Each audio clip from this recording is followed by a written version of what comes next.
Hi students, welcome back in English grammar class. Hope you all will be safe and healthy. Our today topic is comma. What is it? Comma. But before going to that, let's discuss our previous homework.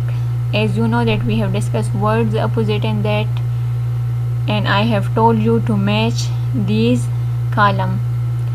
So what you have to do, you have to match the different words with opposites which are given on the other side of the page. So look at the number first, day. So you know day, what is the meaning of day? दिन का वक्त जब होता है, जब light होती है.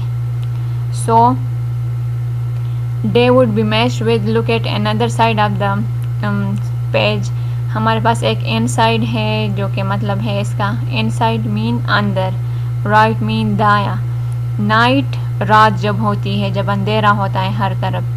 सो day would be matched with the word night. दिन का अपोजिट क्या है? नाइट, रात. Day, night. Then we have the word tall. Tall mean लंबा. जब कोई बंदा लंबा होता है, जब कोई बच्चा लंबा होता है, जब कोई चीज़ लंबी होती है, so we call it that it is a tall boy और it is a tall girl और it is a tall stick. So look at other side. इसमें जो वर्ड शॉर्ट दिया है, शॉर्ट मीन जो छोटा होता है. So match this word tall with the word short on the other side. Then we have the word outside. Outside mean बाहर. So we have the word inside on the other side जो कि first वाला word है. Outside, inside, बाहर, अंदर. जब आप लोग अपने रूम में होते हो यू आर इनसाइड. जब आप लोग बाहर गार्डन में होते हो you are outside. So match this outside with the word inside. Above, above ऊपर. Then we have the word below जो कि हमारे पास नीचे को कहते हैं. अबव ऊपर, बिलो नीचे. So match this word above with the word below. Then we have left. Left जिस तरह हमारा लेफ्ट हैंड होता है और हमारा राइट हैंड होता है. So match the word left with the word right. Left word को राइट के साथ मैच करें. These were all words opposite. No come towards our today's topic which is comma. You know comma जानते हो आप लोग. ये एक हमारे पास एक साइन है, एक पंक्चुएशन मार्क है जो हम अपने सेंटेंसेस में यूज़ करते हैं. जिस तरह मैंने आप लोग को बताया था कि सेंटेंस को जब हम फिनिश करते हैं तो हम वहाँ पे एक पीरियड लगाते हैं, या जैसे आप लोग फुल स्टॉप भी कह सकते हो, या उसके लास्ट में हम मार्क ऑफ एक्सक्लेमेशन लगाते हैं. वो इफ़ यू रिमेंबर जो कि हमारे पास वो उल्टा आई का वाला साइन होता था, या आप लोग क्वेश्चन मार्क लगाते हो. लेकिन अब यहाँ पे ये कामा हम कहाँ पे लगाते हैं? ये सेंटेंस के बीच में लगाते हैं. वो साइंस जो कि मैंने आप लोग को बताया था, पीरियड, मार्क ऑफ एक्सक्लेमेशन या क्वेश्चन मार्क, एक्सक्लेमेशन मार्क, वो हम सेंटेंस के लास्ट में लगाया करते हैं. लेकिन यहाँ पे कामा हम सेंटेंस के बीच में लगाते हैं. सो लेट्स डिस्कस कि हम ये कामा कहाँ पे लगाते हैं या कामा किसे कहते हैं. A comma is used within a sentence. मैंने आप लोग को बताया सेंटेंस के लास्ट में नहीं, it is used within a sentence. ये एक सेंटेंस के बीच में यूज़ होता है, उसके दरमियान में यूज़ होता है. अ कामा टेल्स द रीडर व्हेन और वेयर टू पॉज. और हम ये कामा क्यों लगाते हैं? ताकि ऐसे हमें पता चले कि हमने वहाँ पे रुकना नहीं है, जस्ट पॉज लेना है. यू नो पॉज, जब हम कहीं पे थोड़ी देर के लिए रुक जाते हैं and then we started again, that is called pause. जिस तरह आप लोग वीडियो पॉज करते हो, एक जगह पे खड़े कर देते हो, फिर आप लोग दोबारा प्ले का बटन क्लिक करके उसे दोबारा से स्टार्ट कर देते हो. So this comma is used to tell the reader के कहाँ पे आप लोगों ने पॉज करना है. इसके बगैर मीनिंग क्लियर नहीं होती. जब हम ये कामा नहीं लगाते तो एट टाइम्स हमारे पास सेंटेंस की कंप्लीट मीनिंग चेंज हो जाती है. इस वजह से हम उसमें कामा लगाते हैं. A comma tells the reader when और वेयर टू पॉज. जब कोई पढ़ने वाला होता है, रीडर जब जो पढ़ रहा होता है, तो उसे ये बताने के लिए कि यहाँ पे तुमने थोड़ा सा रुकना है, हम क्या लगाते हैं उसके लिए? हम कामा लगाते हैं. It helps to make the meaning of sentence clear. I told you, मैंने आप लोग को जिस तरह भी बताया कि ये सेंटेंस की मीनिंग को और भी क्लियर करता है, और भी वाज़ेह करता है. नो लेट्स सी कि इसके हमारे पास क्या रूल है. एक रूल नंबर 1 ये है कि use the comma between the month, date and the year. हमने मंथ, डेट और ईयर के बीच में से कामा लगाना है। Now you can see I was born on March 24, 2005। I was born on March 24, 2005। So here you can see हमने कहाँ पे कामा लगाया है, मार्च 24 के बाद कामा लगाया है।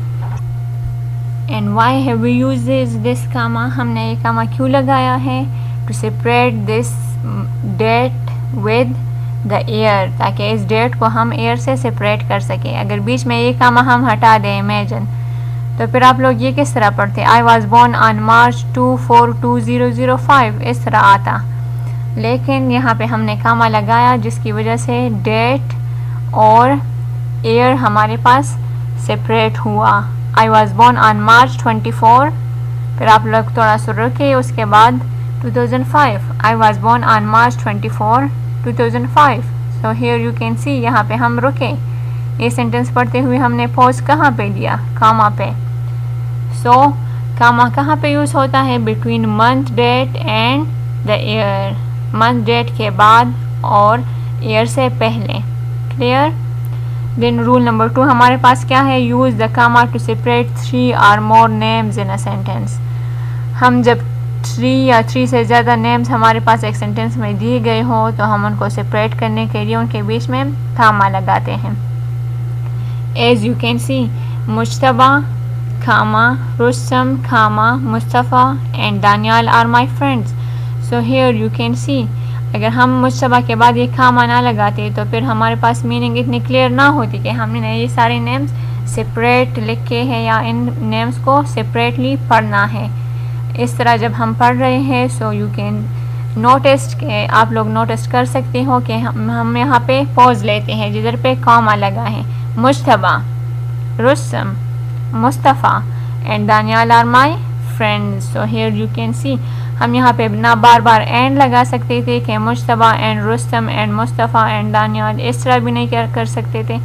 तो हम इसकी वजह से उसके पॉज के लिए हम कामा लगाते हैं। तो कहाँ पे लगाते हैं, जब हमारे पास 3 या 3 से ज़्यादा नेम्स एक सेंटेंस में दी हो तो हम उन नेम्स के बीच में से कामा लगाते हैं। Mushtaba, Rustam, Mustafa and Daniyal are my friends. So यहाँ पे आप लोगों ने देखा कि हर एक नेम के बाद कामा लगाया है, लेकिन जिधर पे एंड लगा है फिर हमने वहाँ पे कामा नहीं लगाया है। रूल नंबर 3 हमारे पास है use the comma to separate 3 और मोर items in a sentence.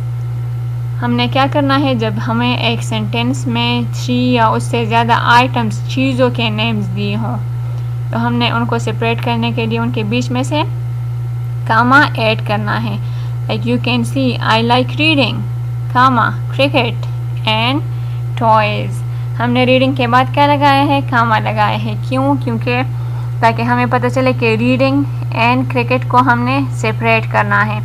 I like reading cricket and toys, अगर हम बीच में एक कामा ना लगाते तो फिर ये इस तरह होता आई लाइक रीडिंग क्रिकेट। सो क्रिकेट को तो हम रीड नहीं कर सकते कि हम इस तरह लिखते I like reading cricket. So to separate these words हमने इनके बीच में कामा लगाया है, I like reading cricket and toys, ताकि रीडर को भी पता चले कि यहाँ पे पॉज लेना है। अदरवाइज़ हम ये इस तरह से पढ़ते I like reading cricket and toys. Reading cricket meaning इसकी गलत होती, हमें इसकी मीनिंग गलत मिलती। So we have used this comma here, I like reading cricket and toys. तो जब हमारे पास एक सेंटेंस में 3 या 3 से ज़्यादा आइटम्स दिए हो तो हम उनके बीच में कामा यूज़ करते हैं। Rule number 4 put a comma before and और but when joining two complete sentences. हम ये वर्ड्स एंड बट सेंटेंसेस के बीच में लगाते हैं जब हम as you know these are conjunctions. And और बट हमारे पास कंजंक्शंस हैं जो 2 वर्ड्स या 2 सेंटेंसेस को मिलाते हैं।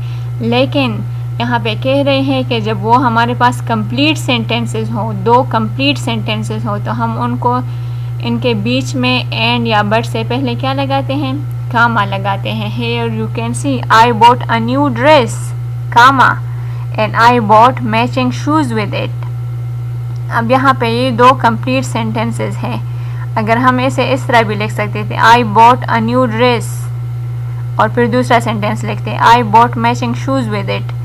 लेकिन इन दो कंप्लीट सेंटेंसेस को एक साथ लिखते हुए हमने बीच में एंड लगा लिया, तो यहाँ पे एंड से पहले फिर हम कामा ऐड करेंगे ताकि हमें पता चले कि ये दोनों सेंटेंसेस कंप्लीट थे। I bought a new dress and I bought matching shoes with it. So जब हमारे पास टू कंप्लीट सेंटेंसेस एक साथ जॉइन हुए हो, एंड या बट वर्ड्स उसमें यूज़ हुए हो, तो हम इन वर्ड्स से पहले कामा यूज़ करेंगे। I bought a new dress comma and I bought matching shoes with it. So here यहाँ पे हमने कामा बीच में ऐड किया ताकि यहाँ पे पॉज ले सकें।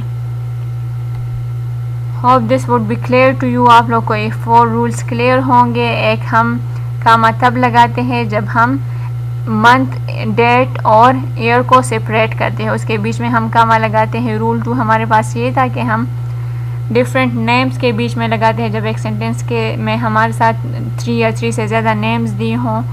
रूल नंबर 3 में हमने डिस्कस किया कि जब हमारे पास डिफरेंट आइटम्स दिए हों, डिफरेंट चीज़ों के नेम्स एक सेंटेंस में दिए हों, तो हम उनको सेपरेट करने के लिए उनके बीच में कामा लगाते हैं। और रूल नंबर 4 ये था कि जब हम 2 कंप्लीट सेंटेंसेस लिखते हैं और उनको एंड या बट वर्ड्स के ज़रिए जॉइन करते हैं, तो एंड या बट वर्ड से पहले हम कामा यूज़ करते हैं। This is your homework page and the question is add commas. आप लोगों ने इसमें से कामाज पुट करने हैं, कामाज यूज़ करने हैं। Sara, Saima, Samina and Sana are playing. Our school will reopen on April 5, 2019.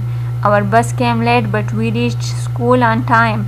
I like to play cricket, hockey, football and badminton. So here you have to add commas where necessary. वही 4 rules आप लोगों ने देखने हैं और इन 4 sentences में commas put करने हैं।